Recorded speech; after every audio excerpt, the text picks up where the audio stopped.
bodies are inscribed with certain narratives, and how those narratives play on those bodies defines how the person's lived experience in the social, political, and economic life of the community. So, for example, a black person is perceived as more violent, less educated. And so it happens across the spectrum. So it happens across with women too, right? Mm-hmm. How we see women and we pay them less. Or how we see a homeless person and we want to reach in our pockets and give them a sandwich, right? Assuming that a sandwich is what's needed to save this person's life. And in a broader sense, what we're talking about here is how the discursive powers, the social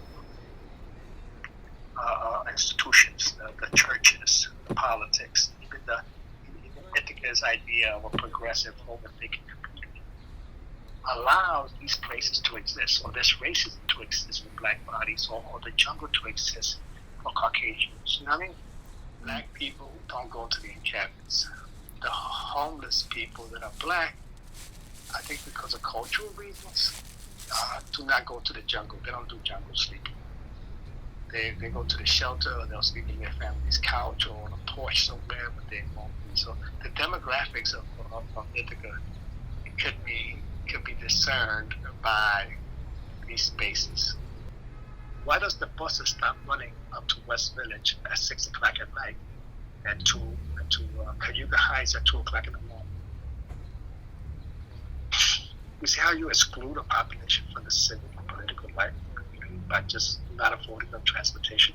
So we have 6% of the population in Tompkins County is black. Right? They make up, if you was to go to the Mobile Patrol app and look at the population of the Tompkins County Jail, you're going to see there's always like 35, 40 people there, and 18 to 20 of them is black. So they make up 50% of the population of the local jail, despite being 6% of the population of Tompkins County. Then if you go to the shelter, they make over 55% of the population of the shelter. Then you go to the battered women's shelter, and it's almost 80% black. Then if you go, and this is anecdotal, this part here, and we did a small survey sampling like 270 landlords and see how many of them were filing for eviction notice on their tenants. And it was something like 70% of them are doing that. That's when the moratorium is lifted. Out of 270. And I'm willing to bet that it's going to be disproportionately people from West Village and Chestnut and Southside, which is majority of black people and hence the minority people. And so it goes across the line. So how the environment and the ecology and the pandemic, intersectionalities, play in determining who's impacted and why. The data just clearly shows that there's a problem. I set out with that question. This is my question of mine. How could a place like the jungle, that you hear the word jungle, no conception of what it is, exist in a place like Ithaca that has this self-interest, aggressive, forward-thinking, liberal community? And this was the paradox. So this paradox led me to different intersectionalities.